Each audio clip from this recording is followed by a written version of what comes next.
Hello বন্ধুরা, welcome to another blog. আজকের ব্লগে আমরা যাচ্ছি মায়াপুর। এখন আছি আমরা নবদ্বীপে স্টিমার বোর্ডের কাছে। এখন দেখতে পাচ্ছ সবাই স্টিমার বোর্ডে করে মায়াপুরের দিকে সবাই এগিয়ে যাচ্ছে। ফাইনালি আমরা মায়াপুরে চলে এলাম। এটি হচ্ছে মায়াপুরের যে কৃষ্ণের মন্দির যাওয়ার রাস্তা, তার সামনে একটা অসাধারণ সুন্দর মন্দির আছে। দেখতেই পাচ্ছ খুব সুন্দর গেটটি বানিয়েছে মন্দির। এই রাস্তাটিতে সবসময় টোটো যাওয়ার ব্যবস্থা আছে। দেখতে পাচ্ছ সবাই এখন সেলফি ফটো তুলতে ব্যস্ত, আর ওইদিকে দূরে মুড়ি আর চপ কিনতে ব্যস্ত। আমাদের ফ্যামিলিরই সবাই কিনছে। এখন আমরা মেন মন্দিরের দিকে রওনা হব। ইসকন মন্দির এখান থেকে বেশি দূর না, তো সামনেই অসাধারণ একটা মন্দির চোখে পড়লো, তাই তোমাদেরকে দেখালাম। এটি হচ্ছে মন্দিরের গেট, আর সামনে আছে লোটাস টেম্পলের মতন একটা মন্দির বানিয়েছে। তো অসাধারণ লাগছে দেখতে, আর অসংখ্য ভক্তবৃন্দরা এই মন্দিরে এসে প্রবেশ করছে। আর ইস্কন মন্দির যাওয়ার পথে দেখতে পাবে অসংখ্য দোকান, যেখানে ইস্কন মন্দিরের ফটো থেকে শুরু করে গোপিনী ড্রেস, ব্যাগ, সমস্ত ধরনের বিক্রয় হচ্ছে। দূরেই দেখা যাচ্ছে ইস্কন মন্দিরটি।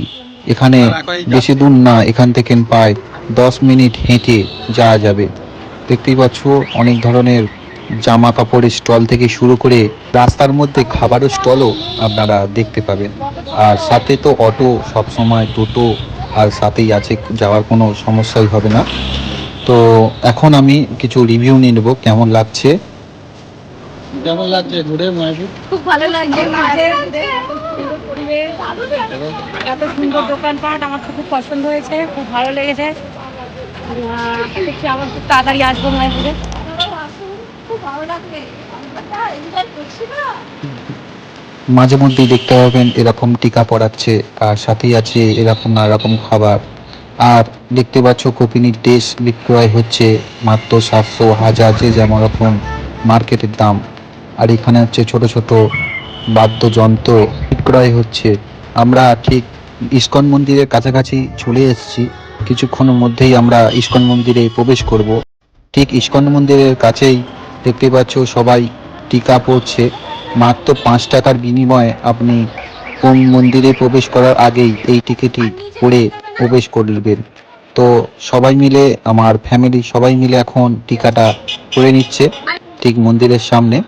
তো মাত্র 5 টাকা নিবে। আপনারাও ঠিক মন্দিরে প্রবেশ করার আগে এই টিকাটি করে নেবেন।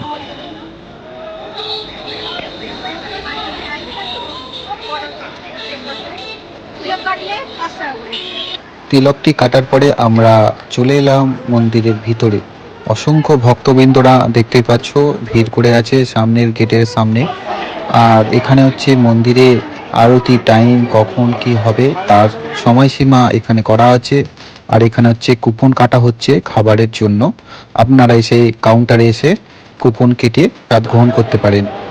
আর এইটা হচ্ছে গেট। এই গেটের সামনে দেখতেই পাচ্ছ আমরা এখন ভিতরে প্রবেশ করছি। তো ভিতরে প্রবেশ করার অসাধারণ একটা দৃশ্য দেখতে পেলাম, যেটি হচ্ছে কোনে বহু দিন ধরে এই মন্দিরটি তৈরি হচ্ছে, প্রায় শেষের দিকে মন্দিরটি হয়ে এসছে। তা দেখতে পাচ্ছ জলের শাওয়ার অসাধারণ লাগছে, আর সাথে মন্দিরটিও অসাধারণ লাগছে।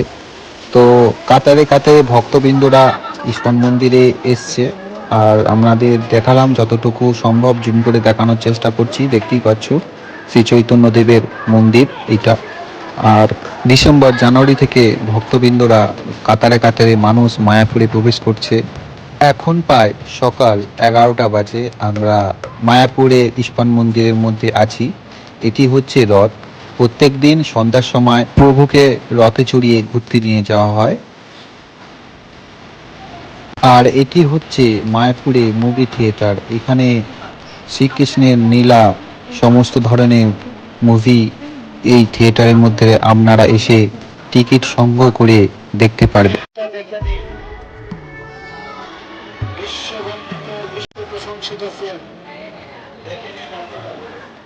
আমরা কিছুক্ষণ হাঁটার পর দেখলাম একজন পেয়ারা কাটছে, খুব সুন্দর টেস্টি বানাচ্ছে পেয়ারাটি। কেটে কেটে ছোট ছোট করে টুকরো করে চিলি সস দিয়ে, নুন সব রকম দিয়ে বানানো হয়েছে। তো ভালো লাগছে। শ্রীকৃষ্ণর ধামে গরুর গাড়ি দেখতে পাবো না তা কখনো হয় নাকি? দেখতে পাচ্ছ বন্ধুরা, গরুর গাড়ি করে যাচ্ছে এবং আমরাও বেরিয়ে পড়েছি গোশালায় দেখার জন্য। আমরা বেরিয়ে পড়লাম গোশালা দেখতে টোটো ধরে।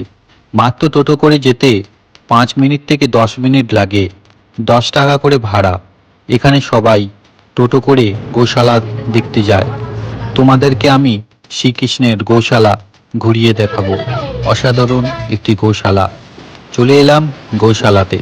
এখানেই দেখতে পাচ্ছ ঠিক বাইরেটা এইভাবেই গোশালাটা বানিয়েছে, খুব সুন্দর লাগছে। ফাইনালি আমরা গোশালার ভিতরে প্রবেশ করলাম। এটি হচ্ছে গোশালার অনুদান। যারা দান করতে চাইছো তারা এখানেই বক্সের মধ্যে টাকা পয়সা দান করতে পারো। গোশালাটা অনেকটাই বড়, দেখতেই পাচ্ছ অনেক গরু, নানা ধরনের গরু। সবাই ফটো তুলছে, সবাই দেখছে এই গোশালাটার মধ্যে। অসংখ্য ভক্তরা এই গোশালায় এসে প্রবেশ করছে এবং দর্শন করছে এবং সবাই দেখতে পাচ্ছ গরুটিকে কত আদর করছে, কিন্তু গরুটি কিছুই বলছে না এবং সাথে ফটোও তুলছে। তোমাদেরও ভালো লাগবে। অবশ্যই তোমরা মায়াপুর এলে গোশালার দর্শন অবশ্যই করবে। দেখতেই পাচ্ছ সবাই গরুটিকে কত আদর করছে, কিন্তু গরুটি কিছুই করছে না।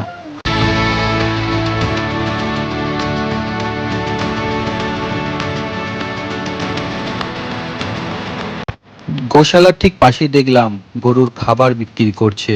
এটিও সাধারণত আপনাকে কিনে গরুটিকে খাওয়াতে হবে এই গৌশালার মধ্যে। আর দূরে দেখতে পাচ্ছ খড়ের গাদা।